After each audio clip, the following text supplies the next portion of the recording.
bermajelis kembali berkumpul rumah Allah Subhanahu wa Ta'ala. Waktu dua sholat sambil menunggu sholat berikutnya, waktu yang mulia. Hendaknya kita syukuri nikmat ini, nikmat yang besar yang memberikan kepada kita. Hendaknya kita maksimalkan dengan mendengarkan, memahami sesama, dan kemudian mengamalkan apa yang akan nanti kita sampaikan insyaallah. Salawat bin salam semua senantiasa tercurah sampaikan kepada Nabi kita Muhammad sallallahu alaihi wasallam, dan kepada sanak keluarganya, seluruh sahabatnya, dan seluruh umatnya yang senantiasa menghidupkan sunnahnya, mendakwahkan dan menyebarluaskan hingga akhir zaman. Baik, ma'asyiral muslimin wal muslimat rahimakumullah. Melanjutkan pembahasan kita dalam kitab ini, kitab At-Tibyan fi Adab Hamdatul Quran karya Imam Nawawi rahimahullah. Sebelum kita itu bahas ya tentang khatamat Al-Quran, tapi sampai saat ini belum dibuat.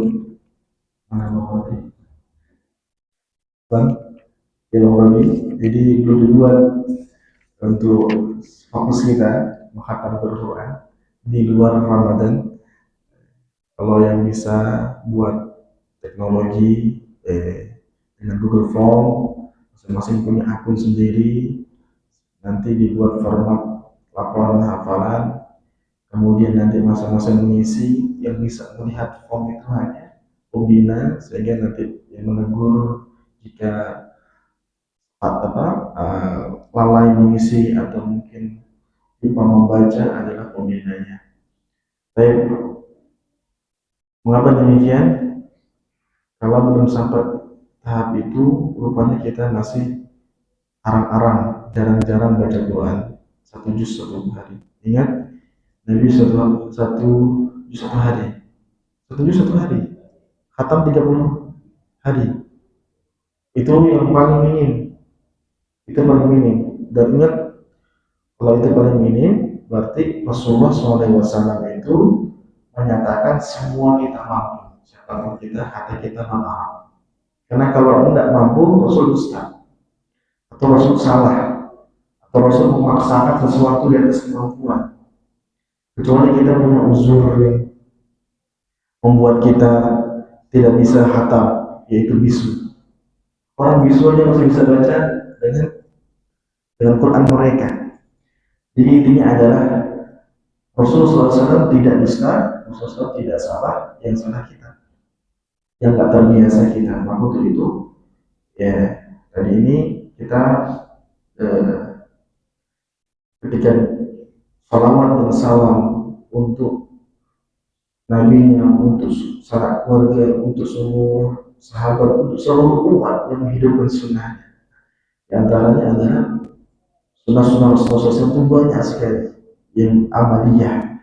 Di antaranya menghatam Al-Quran per 30 hari. Minimal satu hari baca satu juz. Baik. Sudah?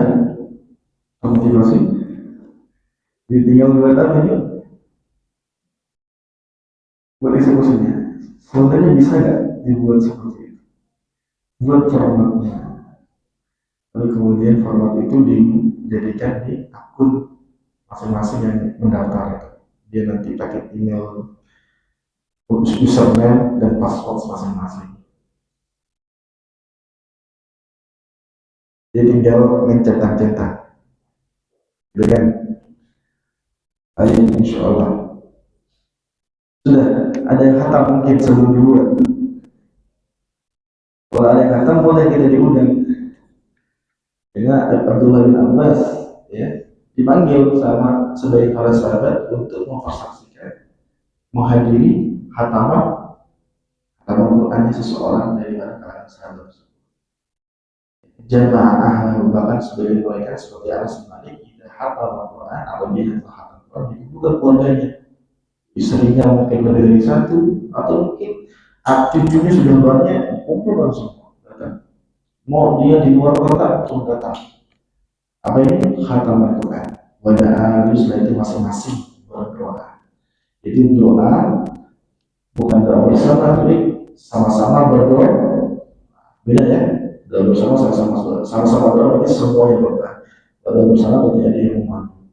Kalau kemudian ini istilahnya adalah masing-masing itu berdoa sesuai dengan hujannya karena ada wasilah itu perantara untuk bisa membuat doa kita semakin dikabulkan, yaitu apa?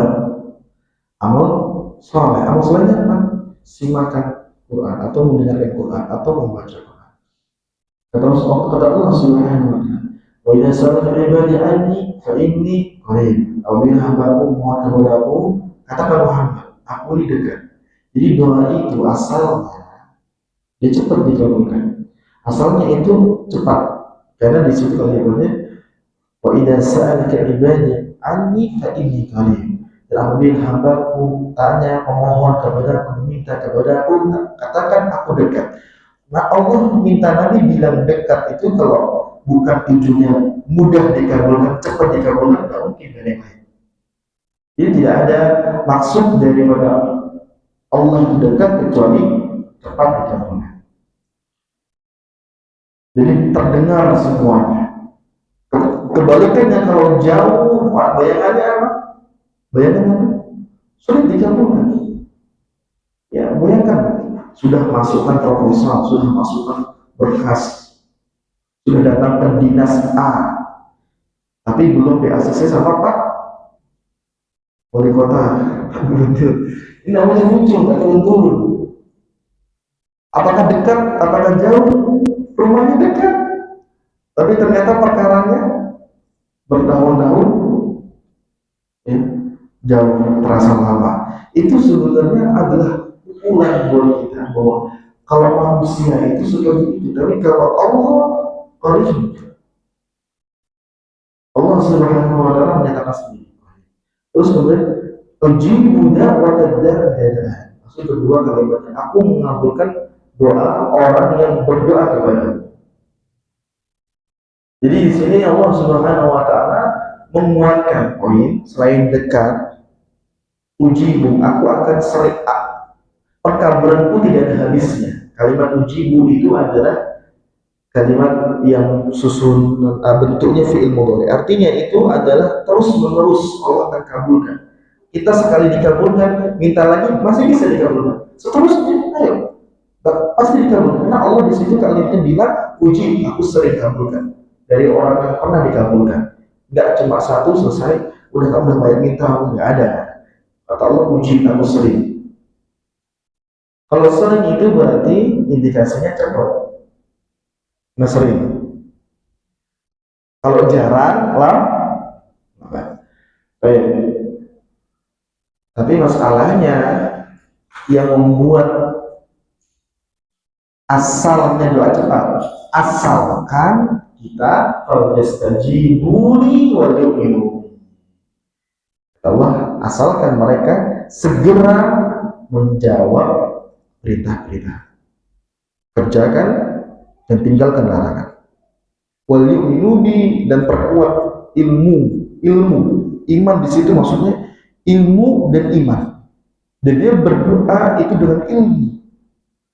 Dengan ilmu apa yang dia doain, dia paham apa yang sedang dibaca lafaz doanya. Karena Allah Subhanahu wa taala dalam hadis Rasulullah mengatakan, "Innallaha la yastajibu du'a min qalbin lahin ghafilin lahin." Allah Subhanahu tidak mengabul, Allah Subhanahu tidak akan mengabulkan doa yang berasal dari orang yang ketika berdoa hatinya lalai dan tidak paham baca dengan apa yang dimohonkan. Makanya berilmu. Makanya itu termasuk berilmu, ya, dia berilmu tentang adab-adab doa. Ada doa itu adalah pertama dia memuji Allah, berselawat kepada Rasul. Tidak ada yang mendahului kedua ini. Tidak langsung mulai memohon, tidak langsung mulai meminta. Lalu dia ketika mulai meminta akhirat, bukan kemudian urusan dunia. Lalu urusan itu urusan dunianya. Urusan dunia pun tidak boleh tentang permusuhan, pemutusan tali persaudaraan tidak boleh. Atau tentang doa-doa, tentang permohonan untuk berbuat dosa, berbuat maksiat tidak bisa. Jadi falyastajibu li wa yu'minu bi, asalkan dia mau jawab perintahku dan dia mau berilmu tentang doa kepada. Jadi yang membuat lambatnya doa dikabul adalah kita sendiri. Nah, di antara wasilah doa itu, atau di antara berilmu tentang doa itu membuat wasilah. Wah, seperti halnya 3 orang yang terjebak dalam gua. 3 orang yang terjebak dalam gua itu, mereka bisa langsung berdoa sama Allah. Bisa. Ya Allah, ya Allah. Tapi apakah terbuka? Enggak. Lalu apa yang membuat batu yang menutup dan besar yang menutup mulut gua bergeser? Itu adalah ketika mereka berwasilah, mengadakan wasilah, yaitu membuat perantara amal soleh yang pernah mereka kerjakan, yang itu ikhlas, yang itu diterima oleh Allah sebagai amal soleh. Lalu setelah itu permohonannya, yaitu keluarkan kami dari masalah. Yang satu bakti kepada orang tuanya, baktinya ini insya Allah kita belum pernah capai. Baktinya yang disebut hadis ini luar biasa sudah. Bagaimana dia pulang kerja, bagaimana dia kerja seharian, ya, pulang kerja itu bukan untuk istirahat, tapi dipanggil orang tua. Karena orang tuanya sedang membutuhkan asupan makanan. Lalu kemudian sampai di rumah, karena mungkin kerja itu dengan tempat kerja dengan rumah butuh waktu jalan, tertidurlah dari orang tua. Apalagi ketika dia sampai rumah itu makannya bukan siap saji, makanannya harus mengolah perah susu kambing. Apakah mudah perah susu kambing? Ini pun bagi yang belum pernah merasakan atau belum pernah mengerjakan, ya mungkin dikira mudah. Lalu kemudian kambing susu tersebut diolah, disiapkan di wadah khusus, lalu kemudian baru dihidangkan kepada kedua tidur. Ketika tidur bagaimana kondisinya? Apa kelanjutannya? Apakah dibangunkan? Maka orang ini yang baru saja pulang kerja bukan untuk istirahat, balik kerja meras susu untuk orang tua tidur, dia tunggu sampai besok pagi. Artinya dia tembus 1 malam suntuk. Dan itu tidak diletakkan di lantai, tapi diangkat dengan kedua tangannya. Padahal kalau kita mah capek jaga orang tua di rumah sakit, capek, ya kan? Bisa bawa makanan, udah bu, udah pak, udah enggak, letakkan di meja. Itu naluri kita. Cuma orang ini menghilangkan naluri itu, dia ingin takzimnya itu tidak dipengaruhi oleh biasa saja, atau tidak ingin takzim kepada tidak ingin baktinya itu bakti yang biasa sampai wadah itu dipegang sama dia, bikin ngenes lagi yang membuat dia kalau kita goyah sih, kalau dia benar-benar menunjukkan keteladanan gak goyah. Oh, anaknya yang masih kecil memegang kakinya, itu menunjukkan anak itu belum besar, belum bisa jalan seperti anak-anak SD itu. Dia pegang kaki, anak SD pegang pundak, peluk dada, peluk punggung, tapi ini pegang kaki, berarti masih butuh susunya lebih daripada anak-anak yang di atasnya. Dia lebih butuh susu, dia nangis minta susu. Istrinya belum ada makan, karena makan itu dari susu itu. Pembantunya belum ada makan dari susu. Bagaimana bebannya? Itu nangis, dan nangis itu bikin orang tuanya khusyuk tidur atau enggak? Nangisnya apa? Itu bikin kacau lagi, sementara dia nggak ingin bangunkan anaknya yang malah nangis ingin bangunkan. Suara bisik yang bising itu bisa bangunkan orang tuanya, itu makin kacau lagi. Gimana dia bisa lewati itu sampai subuh, akhirnya orang tuanya tetap tidur dan terbangun. Akhirnya dipindahkan ke orang tuanya. Orang tuanya sudah selesai, baru diserahkan anaknya, istrinya, pembantu. Itu baktinya bukan kecil. Dia pun yang sehebat itu bakti dengan orang tua tidak yakin kalau ikhlas. In kana hadha ibtigha'a wajhi fafruj anna.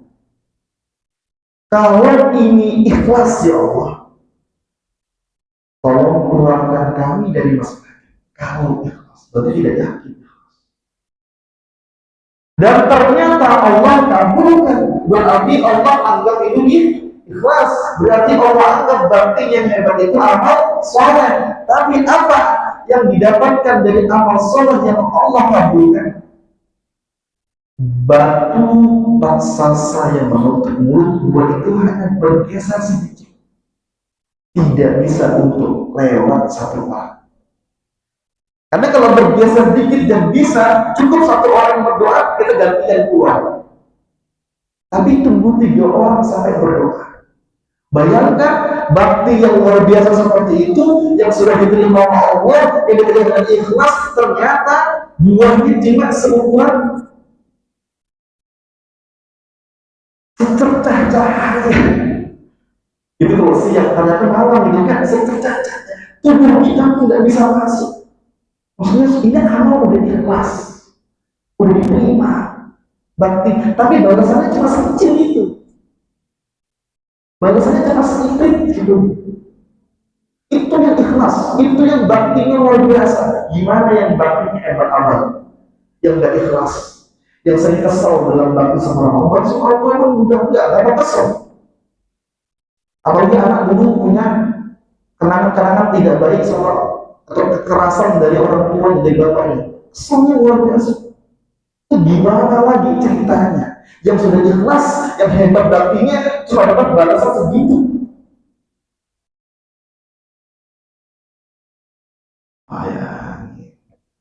Gimana kita ya? Masih abal-abal ini ya Allah. Ini pasti ikhlas ya Allah. Apa dapat balasannya? Baik. Nah ini pokoknya tentang itulah ya, tentang wasilah. Panjang ceritanya, pokoknya yang kedua, yang ketiga panjang ya. Itu dalam Sahih Bukhari, Sahih Muslim. Jadi intinya dia menggunakan wasilah, yaitu amal soleh sebelum dia berdoa. Dan di sini maksudnya wasilah kita adalah khatam Al-Quran Al-Karim. Ya, kita lanjutkan pembahasan kita. Baik. Al-mas'alatu rabi'atu yustahabbu du'a aqibal khatmi istihbaban muta'akkidan. Dianjurkan berdoa setelah khataman dengan anjuran yang kuat. Dimana karena fil mas'alati allati qablaha, sebagaimana yang telah kami urai, kami sebutkan dalam masalah yang sebelumnya. Warawad Darimi bi isnadihi an Humaid al-A'raj, dan telah meriwayatkan Ad-Darimi dengan sanadnya dari Humaid al-A'raj. Al-A'rajnya apa? Al-A'raj itu artinya orang yang pincang. Ini kok ngijek Ustaz? Inilah yang perlu digaris bawahi. Ada al-A'mash, ada al-A'raj, ada al-A'ma. Al-A'ma siapa? Al-A'ma yang buta. Pernah baca ayatnya? Anja'ahul a'ma. Surah ini ada ketika Rasulullah sedang berceramah secara inklusif. Karena yang hadir orang-orang besar. Kenapa Rasulullah seperti itu? Berarti boleh berdakwah inklusif sekali-kali boleh, tapi rutin tidak boleh. Dan Rasulullah SAW ditegur dalam surah Abasa ini bukan karena dakwah inklusif, tapi setelah dakwah inklusif itu beliau berbuka masam dengan orang yang bukan dari orang-orang yang besar. Istihad beliau itu adalah bahwa orang-orang besar ini ingin saya fokuskan supaya mereka bisa mengajak kaum masuk Islam, mengajak yang di bawah mereka masuk Islam. Adapun sang buta atau si buta Abdullah bin Umi Maktum radhiyallahu anhu, dia tidak tahu kalau itu ada besar. Buta. Dia tahu dengarnya suara Rasul dan apa. Dia datang ingin dengarkan, dia datang ingin tanya-tanya. Ini Allah bin Maktum nggak salah, jadi tidak ada yang salah. Nabi pun ditegur, artinya bukan salah mutlak, karena itu istihad. Dan Abdullah bin Maktum pun juga tidak sengaja tahu persis kejadian. Tapi kan Rasul jujur kan? Jujur. Yang dapat wahyu itu siapa? Surah Abasa. Rasul. Abdullah bin Maktum tahu nggak? Nggak tahu. Kita tahu nggak? Nggak tahu. Pembesar itu tahu nggak? Nggak tahu. Tapi Rasul nggak tahu. Aku pernah ditegur gara-gara orang ini. Bahkan Abdullah bin Maktum dipilih jadi muazzin. Gara-gara kamu nih kan, Rasul nggak kayak gitu. Dongkol. Langsung sembunyiin lah. Gak usah langsung Abasa disampaikan ke masyarakat, malu saya. Nah, Rasul sampaikan. Sebagian orang sufi itu kalau lagi ekstrim, jangan baca surah Abasa, karena di situ Rasul sedang disalah-salahkan. Ya cinta sama Rasul itu tega bacanya. Itu dulu bilang. Kenapa? Karena Rasul sampaikan. Maksud dia bilang gak usah tega. Itu mengisi Rasulullah SAW. Cintanya palsu. Jadi di Al-A'raj, jadi dalam Al-Quran itu ditetapkan juga boleh menggunakan sifat Al-A'ma si buta, Al-A'raj si pincang. Dalam hadis pun juga begitu. Dalam hadis ada perawi-perawi yang dikenali dengan kondisi fisiknya Al-A'raj si pincang. Itu bukan mengejek, tapi bisa jadi ejekan bagi yang keliru dan salah. Pada asalnya itu bukan ejekan, itu hanya memberikan gambaran ya apa identifikasi daripada perawi itu. Siapa sih dia? Humaid itu banyak, yang mana? Oh, Al-A'raj yang jalannya pincang. Seperti itu. Jadi ini kalimatnya an Humaid Al-A'raj. Oh, dia berkata, "Man qara'a al-Qur'ana thumma da'a ammana 'ala du'ai arba'atu alafin malak atau alafi malak. Barang siapa yang baca Al-Quran, maksudnya 30 juz, selesai satu Quran. Sumada'a, setelah itu dia berdoa, maka akan mengamininya atas doanya 4.000 malaikat. Wah, ini kira-kira gimana kalau dengan hadis seperti ini? Dicek sanadnya. Sunan Ad-Darimi nomor 3481. Di situ disebutkan dalam sanadnya ada namanya orang Qaza'ah bin Suwaid. Qaza'ah bin Suwaid ini perawi dhaif. Kalau bilang dhaif berarti dia tidak termasuk perawi yang diterima hadis-hadisnya. Wa dzakara al-musannif aidan, tetapi Imam Nawawi kembali mengulangi penyebutan hadis riwayat ini dalam kitabnya lain Al-Adhkar. Wa naqala Ibnu Allan, dan Ibnu Allan menukil dalam syarahnya dari Al-Hafidz Ibnu Hajar. Ya. Di mana Al-Hafidz Ibnu Hajar sebutkan atharun maktub, ini riwayat yang terputus jalur sanadnya. Wa sanadu dhaif, sehingga sanadnya lemah. Wa yumna anhu atharu mujahidin wa abratus sadiq. Maka untuk mengganti hadis ini adalah hadis sebelumnya, riwayat dari Mujahid dan Abadah. Cukup.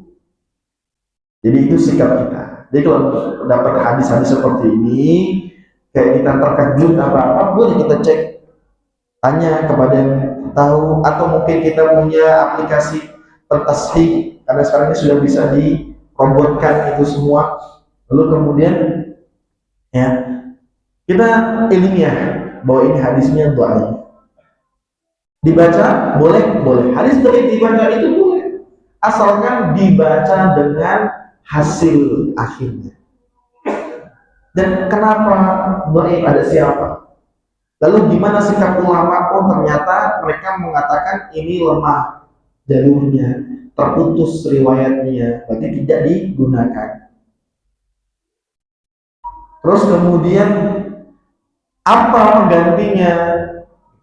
Apa kira-kira penggantinya? Penggantinya hadis sebelumnya, hadis Mujahid. Hadis Mujahid ketika riwayat Mujahid sanadnya sahih dari Mujahid, dia mengatakan kamu dahulu orang-orang sebelumku, Mujahid tabi'in senior, tadi sebelumnya sahabat-sahabat yastami'un, mereka berkumpul ketika hatam Al-Quran dan mereka mengatakan tanzilur rahmat, turun rahmat.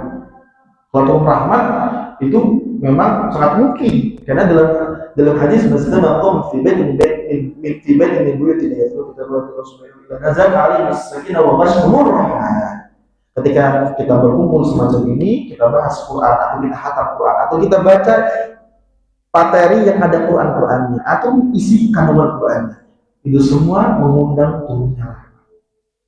Nah, jadi di sini kita mendapatkan gantinya. Baik.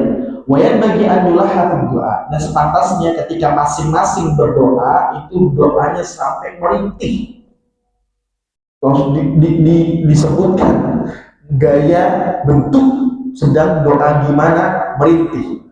Wa an yad'u bi umuri muhimmah, dan agar dia berdoa dengan perkara-perkara yang penting, yang urgent, ya. Wa an yusra min dzalika fi muslimin, dan itu yang termasuk urgen adalah untuk minta dibanyakkan kebaikan di tengah kaum muslimin. Wassalam sultanihim, dan diperbaiki pemimpin penguasa mereka.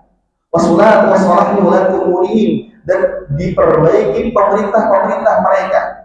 Wa qad rawa al-Hakim Abu Abdillah An-Naisaburi bisnadi anna Abdullah bin Al-Mubarak radhiyallahu anhu kana idza khatama al-Qur'ana akthara min du'a'ihi lil muslimin wa muslimat wa mu'minat.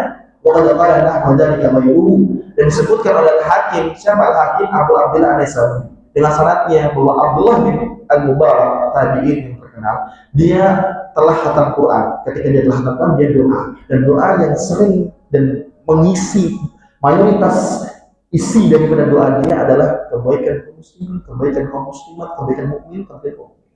Termasuk di situ penguasa pemerintah. Luar biasa.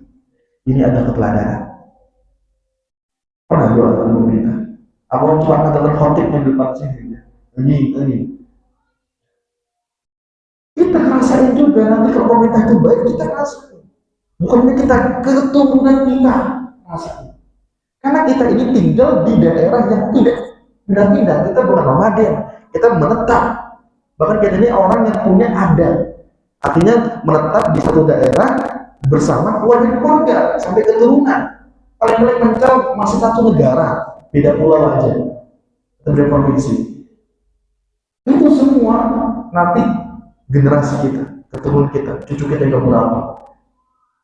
Kalau pemerintahannya setelah kita doakan dan dia diperbaiki oleh Allah, maka kita akan merasakannya. Maka itu jangan terlalu lama egois, anania. Egois itu bikin diri sendiri doa. Sementara ada doa-doa yang kalau dia doakan itu kebaikannya untuk dia juga, diri sendiri, dan untuk keturunannya, dan untuk orang lain semua. Oh, itu doa-doa yang semacam itu doa-doa yang benar. Nah, ini mulainya dari apa? Penguasa, pemerintah. Doakan. Bahkan setelah khatam Quran, bahkan dibiasakan oleh siapa? Abdullah bin Al-Mubarak. Ini siapa ini? Ini salah seorang. Baik. Fayaqtaru dari adawat al-jami'ah, adanya seorang yang tidak berdoa memilih doa-doa yang jami'ah, yang maknanya itu meliputi banyak hal. Seperti Allahumma aslim qulubana wa anzil uyubana wa tawaffana bil husna wa zayyinna bi taqwa waj'al lana khairai al-akhirati wal ula warzuqna ta'ataka ma abwaitana. Ini tidak ada di dalam Quran. Ini doa versi Ilmu Nawawi. Ini saran beliau, doa-doa yang meliputi. Adapun kalau di Al-Quran Allah berhamnya bil Quran, terus apa lagi dulu panjang juga. Intinya memang untuk doa setelah khatam Quran tidak ada doa tertentu. Boleh dengan lafaz yang lain, apalagi doa-doa yang kita hafal dari hadis-hadis Rasulullah SAW. Yang jelas hendaknya kita memahami doa itu dan kita merintih. Di doa itu bukan hanya sekedar sekedar dinadakan atau disuarakan, apalagi hanya sekedar ingin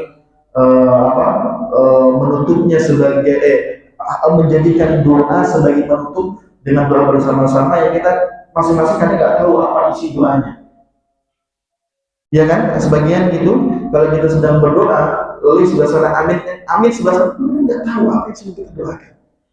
Maka untuk itu kembali kepada apa maksud dari berdoa setelah baca khatam Quran itu adalah bersama-sama doa, semuanya berdoa dan doanya mau merintih. Doa merintih ini berarti dia paham gitu. Lalu kemudian doanya yang umum-umumnya mencakup banyak hal budaya. Allah Ta'ala bersuara, mungkin itu dulu ada. Jika ada pertanyaan, kami persilakan.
Ini contoh doa yang disarankan.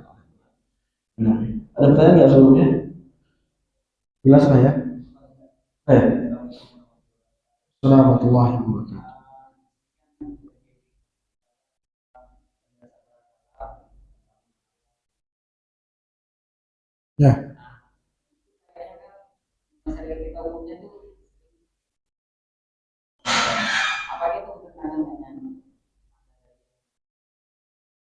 Ya, gimana?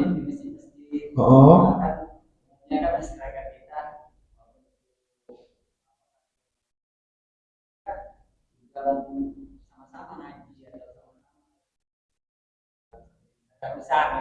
tadarusan.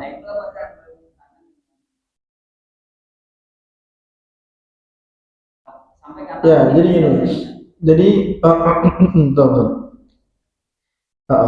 Jadi yang tadarusan yang kita ketahui yang di masyarakat itu perlu perlu bimbingan atau perlu arahan. Tapi punya kebiasaan itu sudah baik, ada kebiasaan. Hanya saja yang perlu diarahkan lagi atau bimbingannya itu pada masing-masing disebut tadarusan ini kan kalau di masyarakat masing-masing dibagi jusnya ya itu ada itu teknis sih sebenarnya teknis tapi teknis ini kalau apa namanya yang dimaksud daripada tadarusan 30 juz itu ya sebenarnya masing-masing itu yang dibaca 30 juz jadi masing-masing baca dulu mungkin di halaman tersebut sendiri-sendiri 30 juz kalau ada bisa 30 juz 1 juz nanti bisa kumpul lagi juz 2 bisa lagi juz 3 seterusnya seperti itu artinya juz itu 30 juz bukan dari 30 orang atau gimana intinya teknis walaupun dia teknis tapi hakikatnya orang itu nanti cuma baca 1 juz atau bacanya hanya berapa ya pokoknya intinya itu ada baiknya punya kebiasaan tetapi bukan kurang maksimal bahasanya takutnya dikhawatirkan kalau memang maksudnya adalah itu hanya minimal lah tapi kalau kita lihat daripada yang kalau kita ingin biasakan ini bukan yang itu ingin kita biasakan itu adalah masing-masing 30 juz benar-benar sampai 30 juz ya dari 1 sampai juz 30 masing-masing dan kita nggak tahu mungkin di masyarakat juga ada yang kayak gitu mungkin mereka sudah sampai baca ini karena buku ini buku Tibia ini bukan buku yang hanya punya satu golongan oleh dua golongan jadi kita bilang golongan karena kita tahu tergolong-golong tadi itu di negeri kita tapi ini dibahas oleh semua seperti kayak kita Riyadhus Shalihin kapan mereka baca ini mereka akan temukan ini baik tapi ini bukan bukan masalah apa namanya punya siapa misal ini adalah memang kalau secara riwayatnya memang ada dan itu memang dinukil oleh Imam Nawawi secara khusus di kitab beliau ini kebiasaan itu di tengah orang maka mungkin itu ya kita ini yang mungkin harus lebih greget lagi lebih serius lagi untuk mengadakan yang program tadi mewujudkan program yang telah disampaikan jadi tadarusan tadi ya kita kembali pertanyaan apakah mengisi daripada Ibnu Abbas maka sebenarnya teknisnya ada sedikit ada perbedaan teknis dengan Ibnu Abbas. Ibnu Abbas itu teknisnya satu orang di sini disebutkan khatam Quran satu orang jadi perorangan ketika satu orang itu khatam Quran misalnya di rumah si fulan itu sudah khatam Quran beliau diundang ke sana syahad dari dan beliau kemudian mensaksikan khataman tersebut dan kemudian mempersilahkan masing-masing berdoa dengan doa yang dibutuhkan olehnya masing-masing Terus kemudian ketika nanti si Fulan sudah khatam ya Abdul Abbas panggil lagi, si Fulan sudah datang di rumah yang berbeda, datang lagi kayak gitu, begitu. Jadi ya ada perbedaan, ada. Cuma target khatamannya mereka punya, target khatamannya juga sama gitu, sama-sama ingin tadarus, sama-sama ingin khataman Quran. Hanya saja yang di masyarakat ini hakikatnya bukan satu orang tidak lulus akhirnya. Kalau dibagi-bagi rata seperti itu. Hakikat yang ingin dituju dari Ibnu Abbas itu masing-masing orang tidak di luar Ramadan. Silakan. Assalamualaikum warahmatullahi wabarakatuh.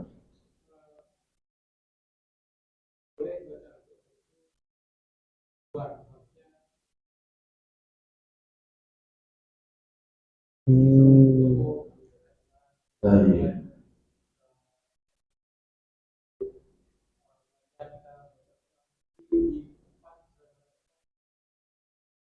baik, baik. Baik, kita mulai dari inilah kemudahan daripada agama Islam, daripada agama sebelumnya. Agama sebelumnya untuk beribadah, apapun jenis ibadah, tidak sah kecuali di makbah, tempat ibadah yang dibangun khusus ibadah. Jadi kalau dia dalam kondisi tidak normal, sedang safar, dia bingung. Karena dia akan ibadah, dia mau baca Quran, tidak di makbah, dia mau sholat, nggak di makbah, dan sedang perjalanan. Makbah tidak di semua uskur ada, apalagi zaman itu iya nggak sama semaju zaman, ada keterbatasan. Nah, ini adalah kemudian dari Islam. Islam tidak terbatas ibadah itu di tempat ibadah. Ibadah itu di dalam masjid dan di luar masjid. Termasuk ibadah baca Quran. Loh itu apakah tidak termasuk tidak menghormati Quran? Tidak. Justru termasuk menghormati Quran sebaliknya. Ya, sebaliknya kita menghormati Quran karena kita kembalikan interaksi Quran yang ada di zaman salaf di zaman ini. Di zaman salaf mereka itu mengukur jarak dengan bacaan Quran. Artinya menunjukkan bahwa mereka menempuh jarak atau menunggu jarak tersebut dengan baca Quran. Dari ini sampai sini itu seukuran 50 ayat. Itu menunjukkan bahwa mereka itu merutinkan baca Quran di setiap keadaan, kecuali keadaan-keadaan yang mungkin benar-benar tidak panas, sambil buka dada, kepanasan, atau mungkin pakai celana pendek, atau mungkin apalagi belum berwudu, itu kayak gitu tidak. Atau mungkin dalam keadaan yang pasar itu ya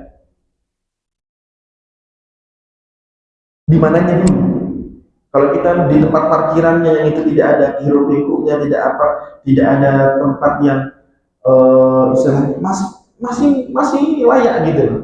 Kalau pasarnya dalam itu nggak bisa lagi kayaknya sulit karena tempatnya mungkin kotor, terus kemudian di situ lebih banyak kaum wanita. Lalu kemudian apalagi ya kelalaian itu sangat kuat, lalai dikir semua tentang masalah dunia kuat sekali. Jadi sebenarnya membaca atau bertemu dalam aktivitas di luar masjid dari tempat-tempat yang masih masih umum ya, masih umum seperti jalan raya, terus kemudian tempat kerja, pasar itu bukan di. Lalu gimana pedagang? Ya pedagang itu mungkin bisa kondisikan. Intinya tidak ada unsur menghinakan. Ketika tidak ada unsur menghinakan itu mengagungkan, bukan menghinakan. Kecuali ada unsur menghinakan di tempat najis, tidak suci. Terus taruh Quran itu samping duit.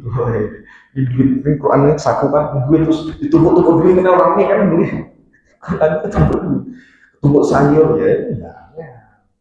Intinya bukan terhalang, terbatas. Asalkan Anda tahu tidak sampai ada unsur menghinakan. dimanapun bisa, kecuali tempat-tempatnya kok jelas najis dan itu bahasa dimanapun ini maksudnya selain itu, ya. Itu yang justru itu namanya melepas ikatan, ya, atau mengembalikan interaksi salaf dengan perempuan di zaman modern, atau kita bilang melepas ikatan hajar. Hajar itu jarang baca Quran, atau disebut hajar adalah baca Quran di waktu-waktu tertentu. Ketika waktu tertentu untuk baca Quran dia lewat, itu hajar.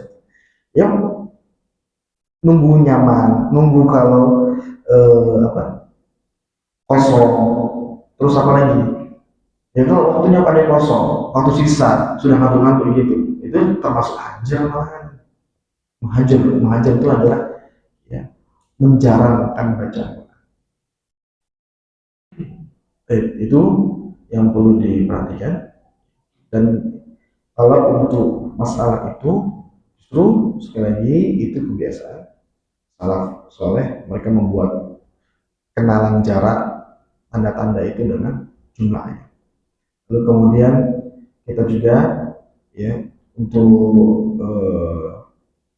murojaah yang apa namanya, yang kita ketahui dari guru-guru kita yang hafal-hafal tidak bagus itu, di setiap di atas kendaraan motor itu bisa meroja 1 juz 2 juz, mereka ini.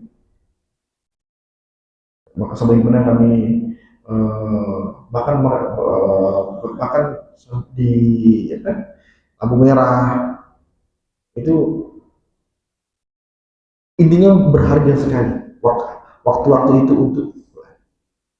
Dan kapan kita sudah kembali kepada Al-Quran, ingat ya, ini penting. Yang kita sering ngeluh, kenapa aku lemah untuk ibadah A, B, C. Setiap orang punya kelemahan di porsi ibadah yang berbeda-beda. Yang satu mungkin salat malam lemah, yang satu mungkin puasa lemah, yang satu mungkin sedekah lemah. Kenapa kita mengalami kelemahan? Pertama itu adalah sebagaimana rezeki. Karunia beribadah itu sebagaimana rezeki, dibagi secara berbeda-beda. Yang kedua, kalau kelemahan itu kok merata, di mana-mana kok lemah, ini yang perlu dicurigai. Itu tanda ketika anggota badan tidak bisa istiqomah, tidak bisa aja semangat beribadah, apapun isi ibadah, kok lemah semuanya, rata-rata seperti itu tanda hati yang sakit. Hati yang sakit itu sumbernya dari lisan yang kotor, lisan yang kotor, dan mata yang kotor. Kapan kita sering menundukkan pandangan, berarti kita sering menjaga hati, menyehatkan hati dengan basirah, dengan kebaikan. Lalu kemudian kapan kita tahan lisan kita dari berkata sia-sia, apalagi kata dosa, apalagi kata-kata dosa, maka kita sedang mengistiqomahkan hati. Dan kalau kita rutin baca Quran, giri-giri kita tentang baca Quran, itu artinya apa? Kita sedang mensucikan. Makanya kalimatnya kelom, kata Usman, tidaklah hati itu kalau suci kenyang baca Quran. Karena lisan ini akan terus baca Quran. Ketika dia terus baca Quran, maka hatinya akan suci. Kata Ibnu Qayyim, walan istaqima qalbu hatta istaqima lisan. Tidak akan istiqomah hatinya dalam kebaikan, ingin cinta Allah, ingin kembali kepada Allah, ingin bertaubat, ingin berbuat ibadah, itu sampai lisannya istiqomah, rutin baca zikir, baca Quran. Nah ini makanya keuntungan bagi yang rutin baca zikir, iya rutinnya. Kalau sudah hatinya penuh atau istiqomah, penuh dengan kemauan untuk ibadah, cinta sama Allah, Anda buat apa saja, tubuh ini ringan dalam ibadah dan istiqomah. Jadi jawabannya, kenapa kita merasa berat dan malas-malasan? Karena hati kita belum sehat. Hati kita belum sehat karena lisan kita belum basah dengan Wallahu ta'ala bishawab. Nabi Muhammad SAW cukup ya. Ya. Assalamualaikum.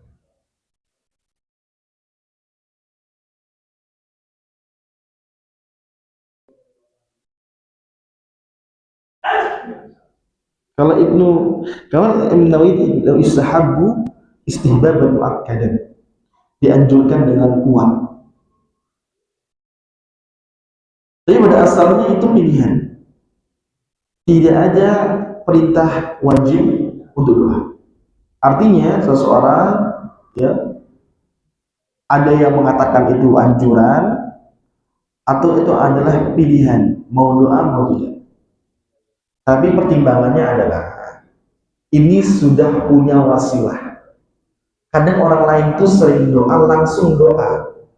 Kita ini ya seringkali dapat di diri kita doa itu tanpa ada permisi gitu loh, tanpa ada pengantar, langsung. Maka ketika kita punya pengantar, maka kita tidak menggunakan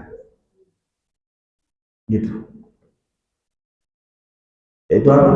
Selesai baca Quran. Kalau kita sebagian kita selesai sholat sunnah, sholat sunnah itu pengantar itu. Cuma kita nggak sering pahami kan. Yang penting sholat sunnah dulu, habis itu doa kebiasaan. Enggak, anggap itu pengantar ibadah sholat sunnah. Karena kata Rasul apa? Wa ma taqarraba ilayya 'abdi bi syai'in ahabba ilayya mimma taraktu wa la yazal 'abdi yataqarrabu ilayya bin nawafil hatta. Dan kalau hamba senantiasa mengerjakan ibadah sunnah, sholat sunnah, maka aku akan cintai dia. Kalau aku cintai dia, paling salah nih lautnya. Nah, kalau dia minta, aku berikan. Makanya setelah sholat sunnah kita berdoa. Karena ini adalah amalan yang kita dapat dicintai. Bukan kita ngaku cinta Allah, tapi Allah sampai cinta kepada kita. Maka kita doa setelah itu. Itu ada. Kenapa kita demikian? Karena kita dapat perantara, pengantar. Nah, begitu pula baca doa, kita dapat pengantar. Tapi tidak ada perintah wajib. Bagaimana tidak ada perintah wajib doa setelah sholat. Allah Ta'ala bisawab. Seperti itu yang dapat kami sampaikan. Nabi Muhammadin SAW. Subhanallah bihamdika, asyhadu an la ilaha illa anta, astaghfiruka. 1 jam dengan kajian itu amal soleh pengantar. Ini ngomong dari tadi. Ini juga kita harapkan sebagai kebaikan. Astaghfiruka, doa. Makanya tadi di akhir majlisnya kadang baca apa? Allahumma apa? Allahumma ja'al min khasyatika ma tahulu baini wa baina ma'asi. Ya Allah, jadikan aku rasa takut. Itu setelah majelis. Menunjukkan apa? Pengantarnya adalah majelis, kajian.